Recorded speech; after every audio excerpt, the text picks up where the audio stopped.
আসসালামু আলাইকুম। শুরু হয়ে গেছে ইরাকে মুহররম মাসের ইয়া মাওলা হোসেন, ইয়া মাওলা হোসেন।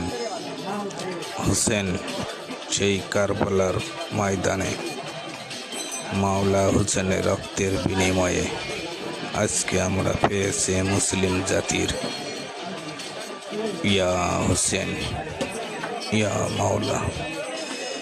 নবী করিম সাল্লাল্লাহু আলাইহি সাল্লাম বলেছেন, আমি যার মাওলা, হুসেন তার মাওলা। যে হুসেনকে ভালোবাসলো সে স্বয়ং রাসূলকে ভালোবাসলো। তাই এই আশুরার দিন মুসলিম জাতির রক্ত বেদনার দিন। আসুন সবাই আমরা সেই হুসেনের মর্মান্তিক কাতরে ভালোবাসায় কাতর হয়ে থাকি। ইয়া হোসেন।